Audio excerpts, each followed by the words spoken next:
안녕하세요. 저는 유치원을 다니고 있는 아들을 혼자 키우고 있는 30대 여자입니다. 제 삶에 이혼은 없을 거라 확신한 만큼 결혼 생활 내내 남편을 믿고 의지했었는데요. 이런 저의 믿음과 확신이 무너지는 건 정말 한순간이더군요. 저는 남편의 외도 사실을 다름 아닌 돌이 갓 지났던 아들 덕분에 알게 되었는데요. 경악스러웠던 저의 이혼 이야기 한번 들어보실래요? 저와 남편은 결혼한 지 3년이 지나가던 부부였어요. 남편은 자세하게 밝힐 순 없으나 어쨌든 공무원이었고 전 평범한 회사원이었어요. 결혼 2년이 지나가던 시기에 임신 사실을 알게 되었고 무사히 출산을 해 눈에 넣어도 아프지 않은 아들을 품에 안게 되었어요. 문제는 육아휴직이었어요. 저희 회사에도 물론 육아휴직이란 제도가 있긴 했지만 아무래도 눈치가 보이는 상황이었고 그에 비해 남편은 육아휴직에 대해 너그러운 편이었죠. 그래서 휴직이 곤란한 저를 대신해 남편이 육아휴직을 쓰고 집에서 아들을 보살피기로 했고 전 그런 남편 덕에 회사에 눈치 보지 않고 몸만 회복하고 출근을 하게 되었던 것이었어요. 시댁에서는 이런 상황을 달갑게 여기진 않았는데 우리 가족을 보면 늘 기분 나쁜 말을 하곤 했죠. 남편이 사표를 낸 것도 아니고 그저 육아휴직을 냈을 뿐인데 꼭 저를 위해 회사를 아예 그만둬버린 것처럼 말이죠. 예로부터 남자는 나가서 일을 해야 어깨를 펴고 사는 법인데 무슨 여자가 돈을 벌겠다고 저 유난을 부리는지. 자고로 여자는 집에서 살림이나 해야지 밖으로 나돌면 안 되거늘. 에이 어머님, 요즘 집에서 그냥 쉬는 여자가 몇이나 된다고요. 요즘엔 다들 결혼하고 아기 낳아도 일 다니고 해요. 넌 내 아들 집에 들여앉히고 일 다니니까 내가 이런 말을 하는 거 아니니? 조선천지 어디에 남자가 애 본다고 집에서 있고 아녀자가 밖으로 나돌면서 돈을 번단 말이냐? 어머님, 아범이 아예 사표를 쓴 것도 아니고 육아휴직을 쓴 거라고요. 언제든 복직하고 싶으면 하면 된다고요. 그러니까 그렇게 나쁘게만 보지 마시고 이해 좀 해주세요. 어머님 저 볼 때마다 매번 그렇게 말하니까 저도 어머님 뵐 때마다 마음이 불편하다고요. 네 마음 편해지라고 나는 할 말도 하면 안 되니? 하여튼 이래서 안 되는 거다. 사회생활 좀 한다고 하늘 같은 시어머니한테 말대꾸나 해대고 말이야. 아무리 좋게 설명을 해도 끝은 매번 저 모양이니 더는 말을 섞고 싶지도 않아지더군요. 말이야 바른 말이라고 저라고 아직 엄마 손길이 필요한 아기를 두고 출근을 해야 하는 상황이 마냥 편한 상황은 아니잖아요. 물론 밖에서 사람을 만나는 저와는 달리 온종일 아기와 씨름하는 남편도 힘들겠지만 저 역시 몸도 편치 않은 상황에서 일하랴 집에 와서 살림하랴 보통 힘든 것이 아닌 상황이었죠. 하지만 남편이 절 위해 육아휴직까지 쓴 만큼 저 역시 그런 남편을 위해 최대한 힘든 티를 내지 않고 퇴근하고 나선 남편을 쉬게 하려 노력했는데 저딴 말이나 들으니 기분이 좋지만은 않은 상황이었죠. 거기에다 제 기분을 가장 상하게 했던 말은 다름 아닌 이 말이었어요. 여자는 밖으로 돌리면 사고치게 돼 있다고. 어디 가서 애 뭔 짓이나 하고 다니고 있는지 누가 알겠어? 남자, 외간 남자 말이다. 시모는 이미 제가 회사를 다니며 외도나 저지르고 다니는 여자 취급을 해댔고 저는 정말 제 몸에 카메라라도 달아서 제 치열한 하루를 보여주고 싶은 심정이었죠.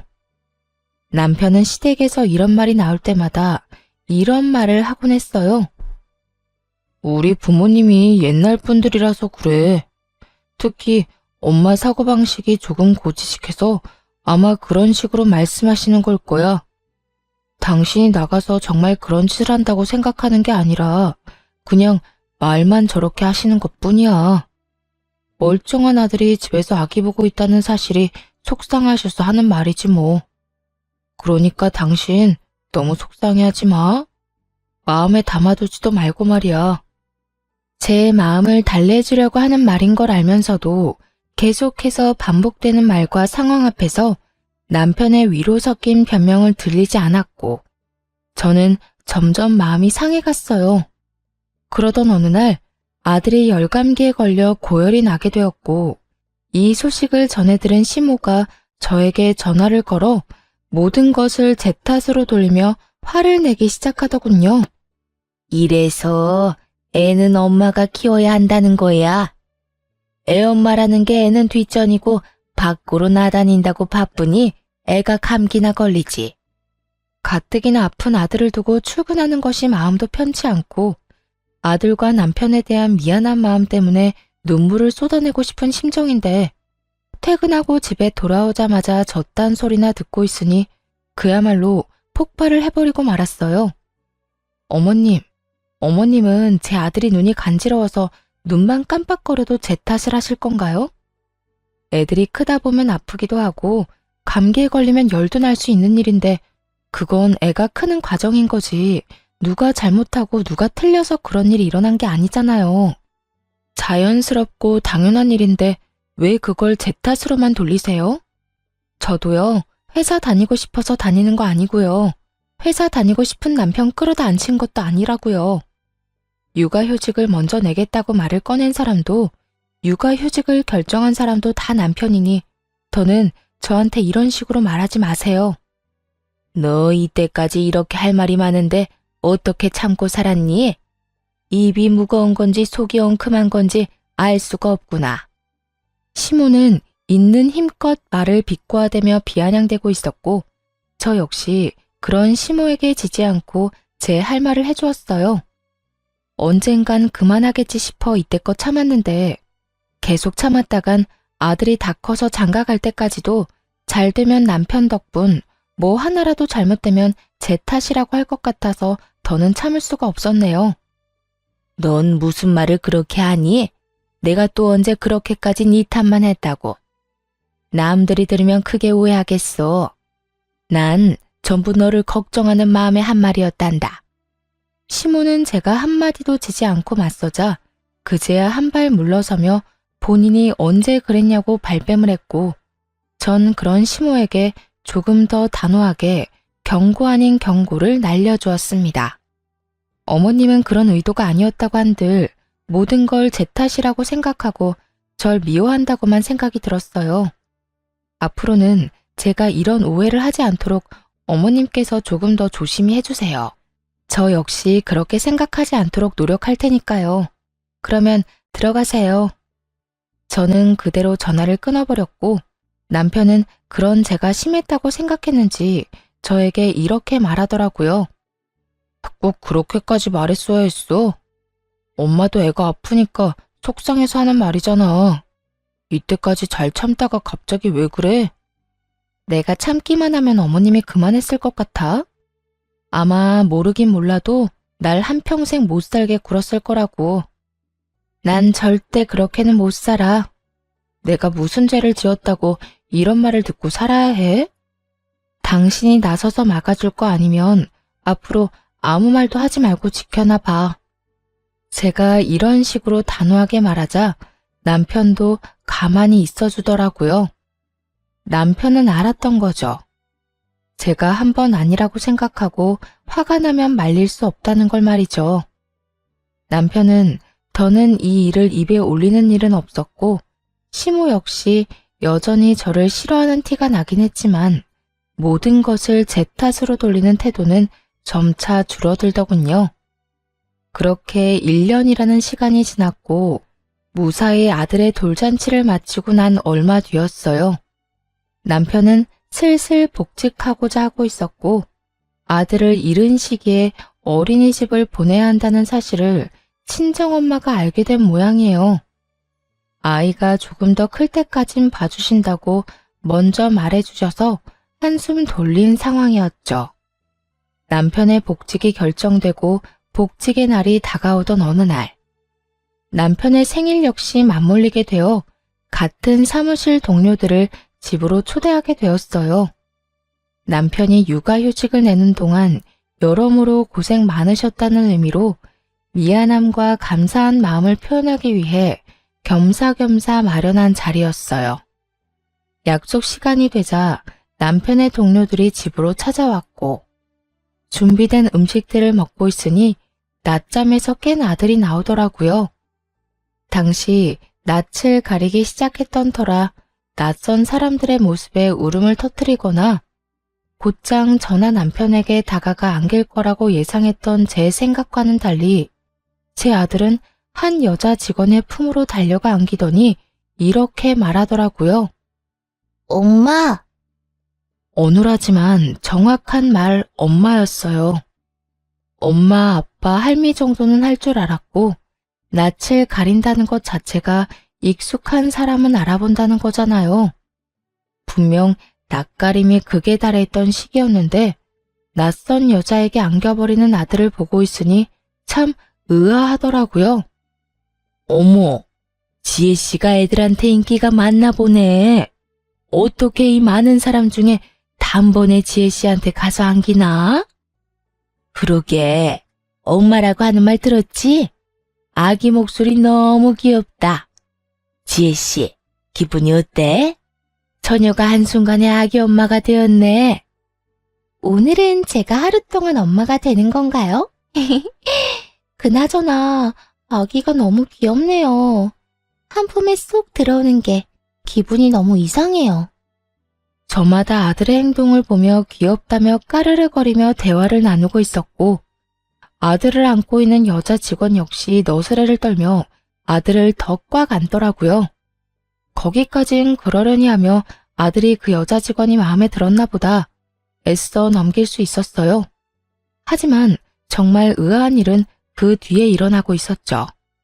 아들은 그 여자 직원의 무릎에 앉아 끊임없이 그 여자 직원에게 엄마라고 하고 있었고 그 여자 직원은 당황하는 기색 하나 없이 아들을 자신의 앞에 앉히고선 익숙하다는 듯 아들을 돌보고 있더라고요. 아들이 가장 좋아하는 발바닥 주물러주기부터 해서 울다가도 바나나만 주면 뚝 그치는 아이한테 바나나까지 먹이고 있었어요. 가족이 아니라면 알지 못하는 아들의 특성을 세세하게 잘 알고 있는 여자 직원을 보며 다른 사람은 몰라도 저는 알 수 있었죠. 이 여자 분명 내 남편과 무언가가 있다는 것을 말이죠.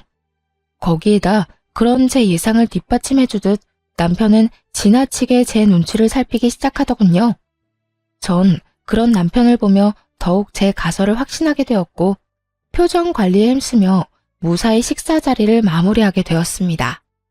손님들을 다 보내고 난 후 여전히 제 눈치를 지나치게 살피는 남편을 최대한 아무렇지도 않게 대하고 있었어요. 제 마음엔 99% 정도 그 여자가 그저 직장 동료가 아닐 거란 걸 확신하고 있었지만 혹시나 제가 큰 오해를 하고 있다면 그거 역시 그거대로 많이 곤란한 상황이 될 수 있을 테니까요. 전 표정 관리를 하며 오늘 하루 무사히 잘 넘겨 다행이라는 말을 하며 은근슬쩍 그 여직원 이야기를 꺼냈어요. 그 여자 직원 우리 아들 엄청 잘 봐주더라. 아들도 좋아하고 말이야.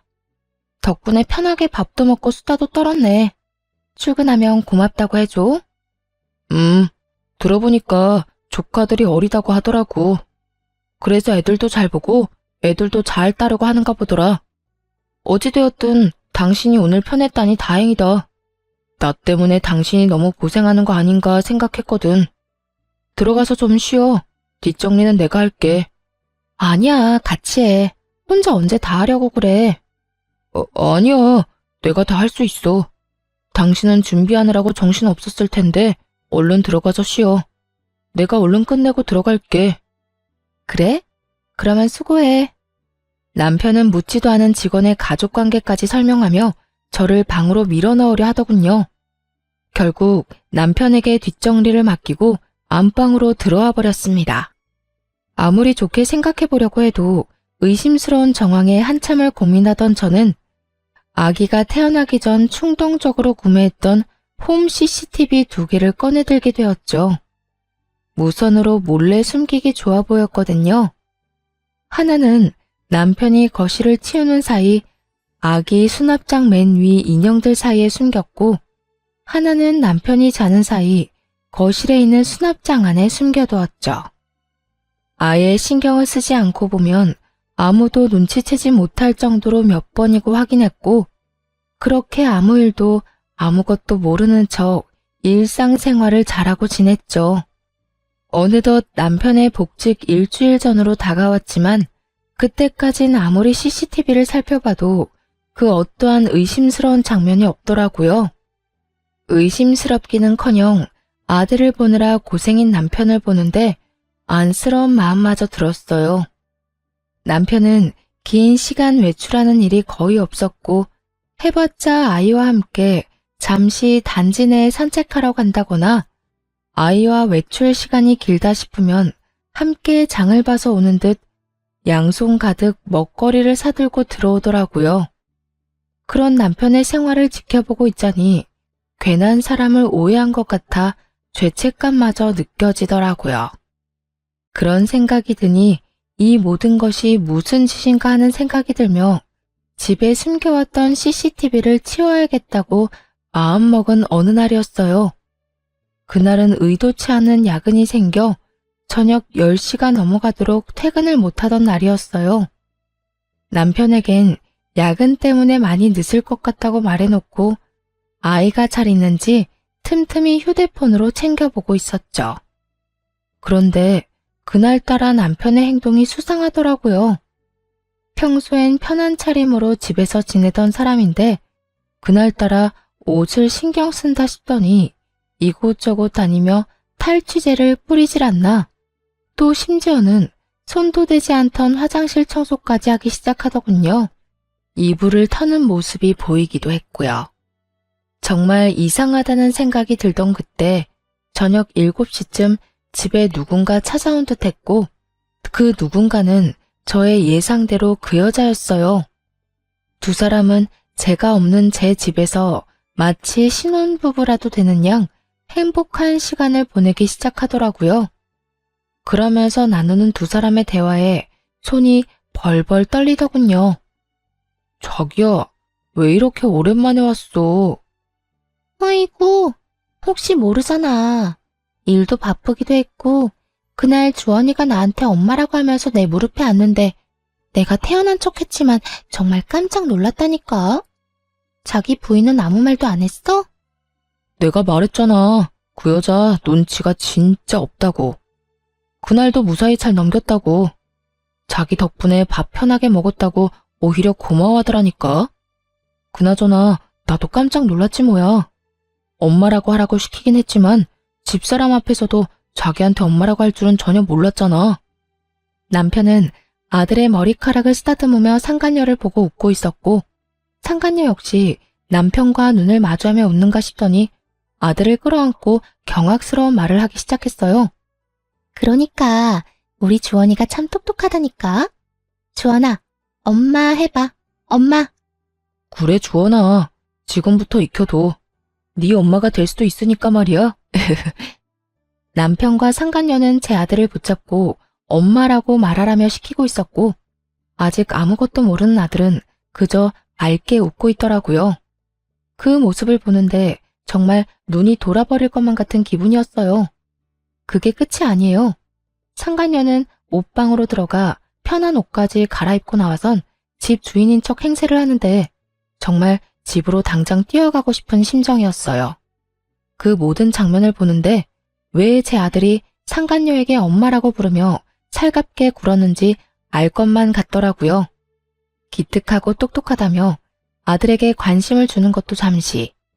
둘만의 시간을 보내기 시작하자 아들은 방에서 혼자 놀고 있으라며 뒷전이 되어버렸고 두 사람은 그저 세상에 둘만 남은 사람처럼 시간을 보내더군요. 그런데 자기야, 자기 정말 이혼할 거야? 너? 자기가 원하면 이혼이든 뭐든 다 할 수 있지. 자기는 내가 이혼하고 자기랑 살았으면 좋겠어? 나야 그러면 좋지. 이혼을 하더라도 최대한 조용하게 잡음 없이 해야 해. 당신 부인이 알면 위자료는 둘째치고 우리 일에도 지장이 생길 수도 있다고. 그래, 나도 알아. 그런데 집사람은 걱정도 하지 마. 지금쯤 아무것도 모르고 열심히 일만 하고 있을 테니까 말이야. 어쨌든 나도 조용히 빠르게 이혼할 수 있는 방법을 찾고 있으니까 조금만 더 기다려줘. 당연하지. 언제까지든 기다릴 테니 이혼하고 오기나 해.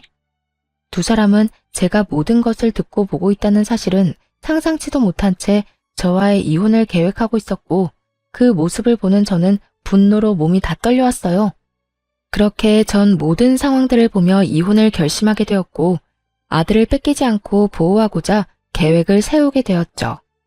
들어보니 남편은 아들을 본인이 키우고 싶어 하는 것 같았고 상간녀는 그런 남편의 말에 동의하는 척은 하지만 진심은 그게 아닌 듯 했습니다. 남편이 잠시 화장실을 가거나 하면 다가오는 아들을 밀어내기 바빴으니까요. 모든 증거를 확보한 저는 회사를 며칠 쉬기로 하고 변호사를 만나며 이혼을 준비하기 시작했어요. 남편의 외도로 비롯된 이혼이기도 하고 상간녀의 행동, 남편이 아들이 있는 장소에서 외도를 저지른 점, 거기에다 두 사람의 시간을 보내느라 우는 아들을 그냥 방치한 점 등 여러 가지 증거로 볼 때 양육권은 제가 가지고 올 확률이 거의 확실하다고 했지만 더 확실하게 양육권을 가져올 증거가 필요했어요.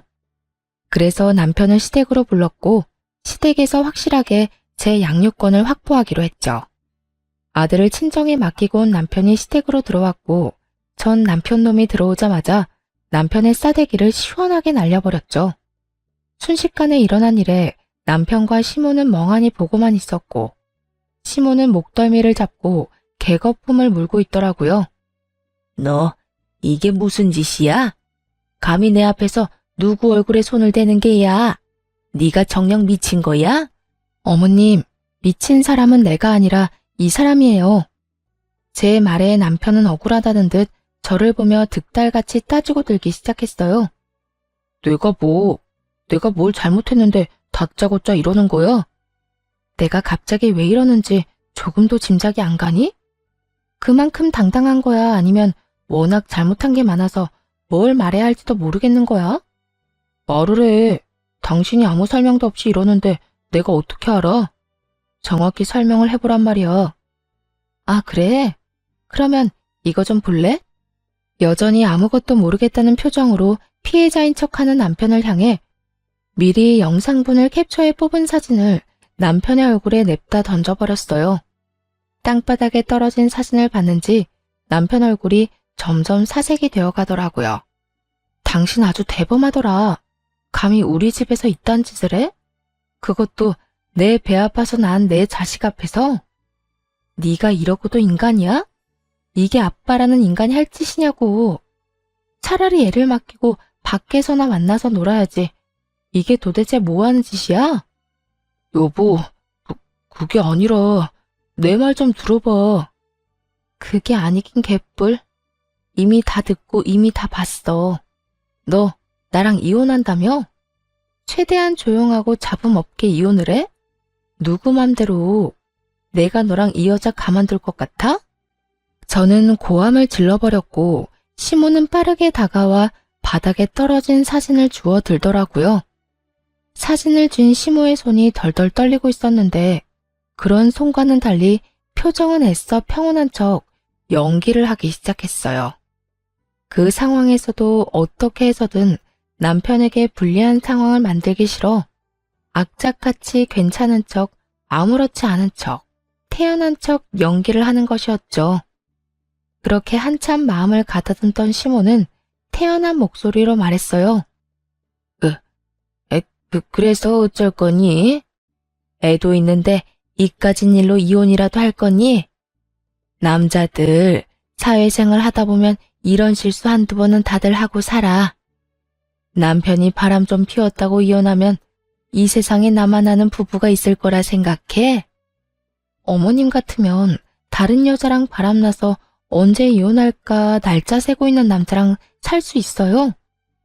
나 때는 다 그러고 살았다. 두 집 살림쯤은 기본으로 참고 살았어. 그건 그때고 지금은 아니잖아요.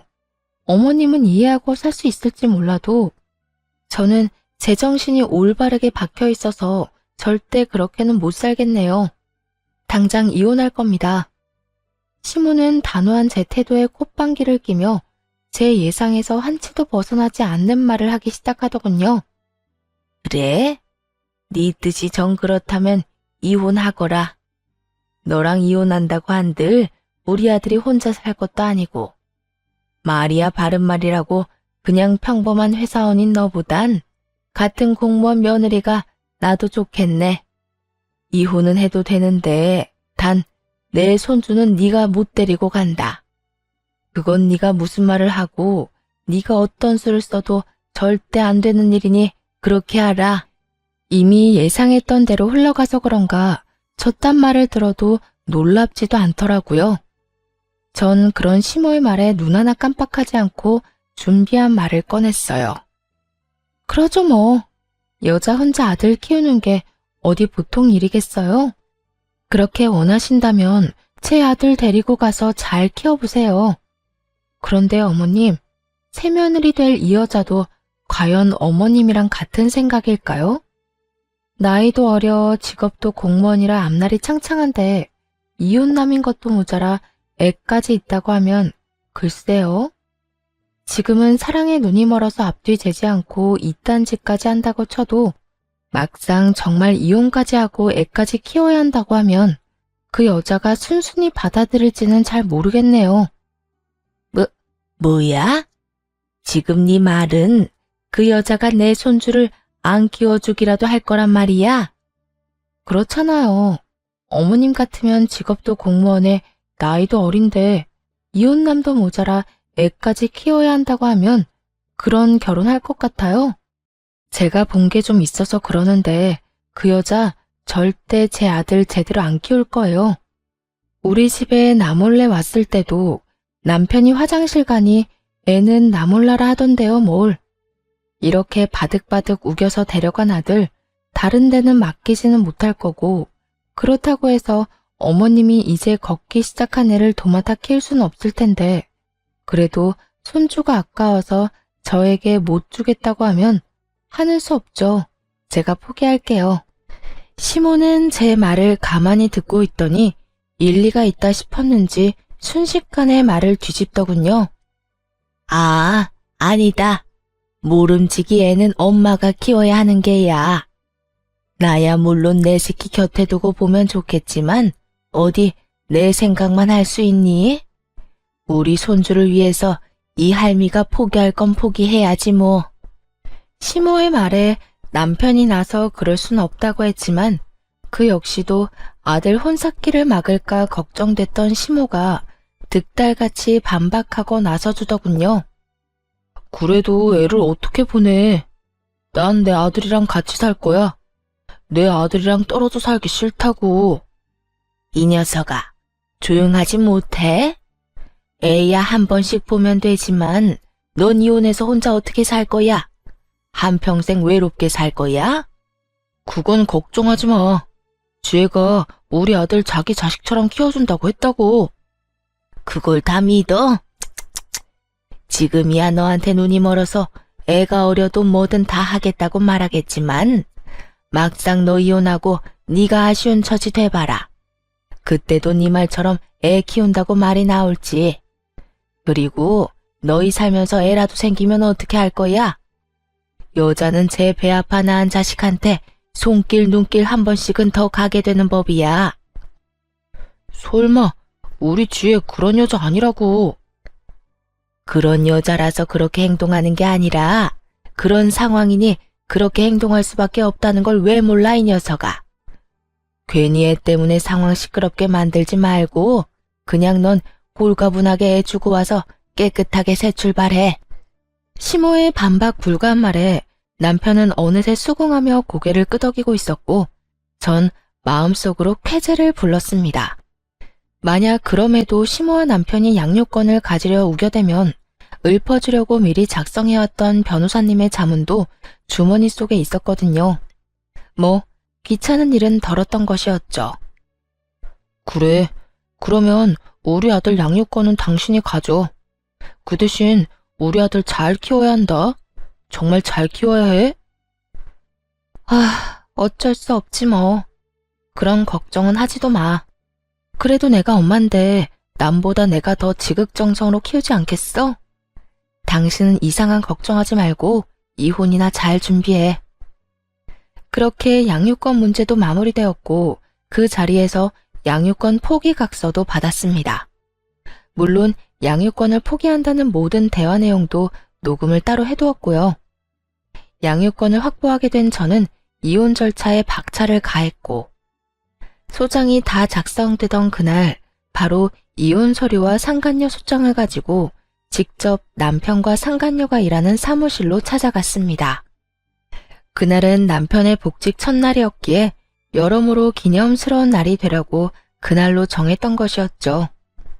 아침 일찍 사무실로 찾아가니 때마침 사람들이 다 모여 남편의 복직을 환영하고 있더라고요. 이혼도 코앞으로 다가왔겠다. 회사 복직도 했겠다. 입이 찢어질 듯 웃고 있던 남편과 상간녀는 저를 보자마자 얼굴이 새파랗게 질려가더군요. 당신 여기까지 무슨 일이야? 무슨 일은 직접 줄 게 있어서 이렇게 왔지. 이렇게 말한 저는 손에 들린 서류 봉투를 흔들었고 남편은 어떤 것임을 짐작했는지 저를 끌고 나가려고 안간 힘을 쓰더라고요. 이렇게 쉽게 끌려나가려고 그 아침 대바람부터 찾아온 것이 아니었잖아요. 전 초인적인 힘을 발휘해 남편을 뿌리치곤 남편의 얼굴엔 이혼 서류를, 상간녀의 손엔 상간녀 소장을 쥐어줬어요. 이건 당신 거고 이건 그쪽 거. 보면 알겠지만 당신한테 준 건 이혼 서류고 그쪽한테 준 건 상간녀 소장이야. 제 입에서 상간녀라는 단어가 나오자 사무실엔 정적이 흐르고 모두가 놀란 토끼 눈을 하며 남편과 상간녀를 번갈아 보더군요. 상간녀는 이런 와중에도 발뺌하기 바쁘더라고요. 이걸 왜 날 줘요? 사람 착각한 것 같은데 저 이런 거 받을 이유가 없다고요. 받을 이유가 없어? 그럼 내가 받을 이유를 여기서 한번 읊어줄까? 너 나 회사 출근하면 우리 집에 들락날락했던 거 내가 모를 줄 알아? 내 남편한테 이야기 못 들었니? 내가 다 알았다는 거. 아니면 이야기는 다 들었지만 내가 이렇게까지 나올 줄은 몰랐던 거야? 그래서 이렇게 말도 안 되는 발뺌질을 하는 거야? 발뺌해도 소용없어. 증거는 넘쳐나고 상간녀 소송 진행되면 어차피 다 알게 돼 있으니까 발뺌 그만하지? 저는 정말 아니라니까요. 전 정말 상간녀 이런 거 아니라고요. 아니긴 개뿔. 여기 내 남편이랑 바람난 여자가 너 말고 또 있어? 헛소리 그만하고 소장 주인 제대로 찾아간 거 맞으니까 내용 잘 읽어보고 위자료나 제대로 준비해. 알겠어? 상간녀가 아무 말도 못하고 몸만 부들부들 떨고 있으니 남편은 도저히 안 되겠다 싶었는지 다시금 저를 바깥으로 잡아 끌기 시작하더군요. 이제 모두가 알게 되었는데 대체 무슨 뻔뻔함으로 나를 잡아 끄는 건지.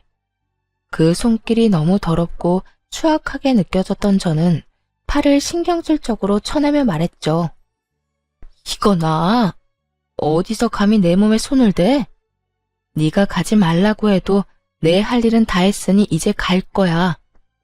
제가 방향을 틀자 남편 놈은 저만 들리게 아주 작은 소리로 이렇게 말하더라고요. 갈 때 가더라도 사람들한테 다 오해라고 설명하고 가야 할 거 아니야. 이대로 가면 나랑 지혜는 어떻게 해? 당신 때문에 일 그만두게 되면 당신이 책임질 거야? 어쩌면 인간이 이렇게나 뻔뻔할 수가 있는지 그 순간 멍하더라고요. 어쩌다가 인간이 이렇게까지 변했나 싶기도 하고요.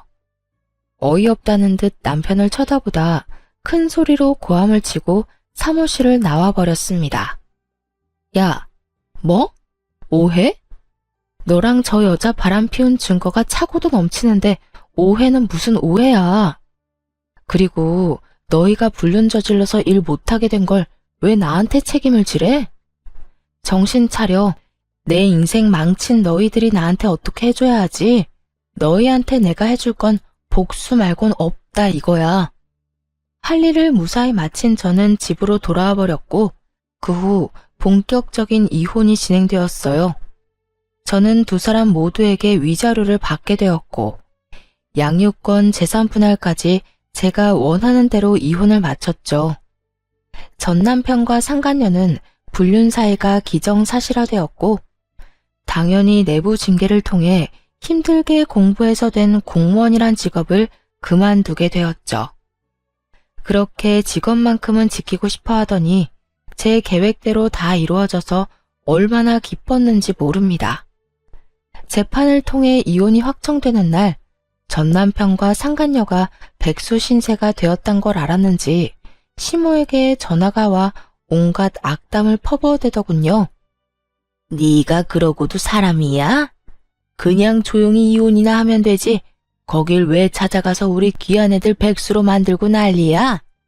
너 어떻게 책임질 거야? 우리 아들이 몇 년을 공부해서 어떻게 된 공무원인데? 네가 다 책임져. 네가 다 책임지라고. 내 진짜 개념 없는 아줌마인 건 알고 있었지만 이 정도인 줄은 몰랐네. 잘못을 했으니 그 모양 그 꼴이 된 걸 왜 나한테 책임지래요? 공무원이나 되는 양반이 불륜 저지르고 조강지쳐 버릴 생각이나 하니까 그 모양 그 꼴이 된 거라고요. 너 지금 말 다 했니? 개념이 없어? 개념은 네가 없겠지. 양육권도 넘겨줬으면 고맙다 하고 조용히 이혼해주면 다 좋았을 일을 이렇게까지 일을 키워서 내 아들 앞길까지 망쳤어야 했어? 시모는 본인이 한 말이 기억도 나지 않는 것인지 양육권을 저에게 인심 써서 넘겨줬다는 듯 말하더군요. 그 어미의 그 자식이라더니 두 사람 다 한 채의 틀림도 없이 정신을 못 차리고 말이죠. 말은 똑바로 하세요. 양육권을 준 게 아니라 혹시나 그 귀한 아들 재혼하는 데 걸림돌이 될까봐 떠넘겨버린 거 누가 모를 줄 알아요? 떠넘기긴 누가 떠넘겼다고 그래? 내가 그때도 말했다시피 애는 엄마가 키우는 게 맞으니까 마음이 아파도 보낸 거였다. 어디 그 말만 했나요? 애는 홀가분하게 엄마 줘버리고 깨끗하게 새 출발하고도 했잖아요. 그 말이 네 발목 잡기 전에 보내라는 말이랑 뭐가 다른가요? 이거 봐라. 네가 이렇게 말꼬리를 물고 늘어지니 내 아들이 바람이 난 게지. 남자가 나가서 바람 피우는 데는 다 여자 때문이지 무슨 이유가 있겠니? 그러니까 너도 내 아들 욕하고 다니지 말고 네 반성이나 하면서 살아. 내가 진짜 이렇게까지 안 하려고 했는데 하는 꼴 보니 더는 못 참겠네. 이보세요 아줌마. 아줌마가 그따위로 아들을 키우니까 그 모양 그 꼴이 된 거라고요. 그리고 내 입으로 내가 무슨 말을 하고 다니든 아줌마가 무슨 상관이에요? 나한테 신경 끄고 아들하고 새로운 며느리한테나 신경 쓰고 살라고요. 그리고 그렇게 금쪽 같은 아들한테 말 좀 전해줄래요? 백수가 되었든 말든 재혼을 하든 말든 난 관심 없는데 양육비나 똑바로 잘 보내라고. 그러면 끊을게요. 그 후 얼마 지나지 않아 전 남편과 상간녀의 재혼 소식이 들려오고 저에게 위자료를 주느라 꽤 큰 돈이 나간 두 사람은 시댁에 합가를 해서 신혼 살림을 시작했다는 이야기를 들을 수 있었어요. 그렇게 2년이란 시간이 지났고 전 그 악몽 같던 날들을 잊으려 노력하며 잘 지내고 있었죠. 이사도 해버렸고 연락처도 진작 바꿔버려 더는 연이 닿을 일이 없을 거라 생각했는데 술에 취한 전 남편이 새벽에 집으로 찾아온 것이 아니겠어요? 여기는 어떻게 알고 찾아온 거야? 아, 술 냄새. 술 먹었니? 나 술 좀 먹었어. 여긴 여기저기 묻고 물어 알아냈지. 술 먹다 보니까 우리 아들이 너무 보고 싶어서 말이야. 우리 아들 잘 지내지? 술에 취한 전 남편은 아들 타령을 하며 집으로 들어오려고 했고 얼른 그런 전 남편을 밀쳐내버렸어요. 양육비는 고작 6개월 주고 잠수를 타버린 놈이 어디서 감히 아들을 입에 올리는 것인지 아직도 정신 못 차렸구나 싶더라고요. 집으로 들어오려다 제지를 당한 전 남편은 현관문에 기대더니 갑자기 하소연을 하기 시작하더군요. 나 와이프랑 하루가 멀다고 싸운다. 요즘 같아선 이렇게 싸우려고 그 꼴을 다 보고 재혼을 했나 싶다니까. 그렇게 좋아 죽어서 아들까지 버리고 이혼했으면 보란듯이 잘 살기나 하지. 싸우기는 왜 싸워? 그러게나 말이다. 내가 두 여자 사이에서 피말라 죽을 것만 같아. 엄마는 엄마대로 잘 살고 있는 아들 인생 말아먹은 여자라고 와이프 구박하고, 와이프는 와이프대로 멀쩡한 처녀 꼬셔서 이 모양 이 꼴로 살게 만든 게 누군데 누구 보고 책임 전가하냐고 따져묻고, 어느 사람도 지려고 하질 않는다니까. 그렇게 싸우고 나면 그 화를 우리 방까지 가지고 와서 나한테 짜증을 내니 우리도 싸우게 되고. 내가 요즘 정말 미치겠다. 전 남편은 웃기지도 않게 저에게 부부싸움을 한 이야기를 꺼내더군요. 그래서 요즘 그렇게 싸운다고 하소연이나 하려고 찾아왔니? 그것도 이 새벽에? 아니, 그렇게 힘들다 보니 우리 아들이 너무 보고 싶더라고. 그래서 찾아왔지. 그래서 말인데 잠시 얼굴만 좀 보여주라. 응? 밀고 들어오려는 전 남편을 최선을 다해 막아서며 양육비 이야기를 꺼냈죠. 얼굴 같은 소리 하네. 내가 너 양육비 청구 소송하려다가 네 인생이 불쌍해서 참고 있는 거야. 이때껏 밀린 양육비 일시불로 내놓을 거 아니면 헛소리 하지 말고 얼른 가라. 아랑곳하지 않고 술주정을 부리기 시작하더군요. 이미 정신이 나가버린 상태인 듯했고 주머니를 뒤져 전 남편의 휴대전화로 상간녀에게 전화를 걸었어요. 지금 시간이 몇 시인데 안 들어오고 뭐해? 그러게, 지금 시간이 몇 시인데 네 남편 지금 우리 집 현관문 앞에 퍼지고 앉아서 술주정 부리고 있다. 얼른 와서 좀 치워줄래? 제 말에 상간녀는 노발대발하며 고함을 질러댔고 전 주소를 알려주며 그렇게 고함을 지를 시간에 얼른 와서 이 인간 쓰레기나 빨리 치우라고 해버렸죠.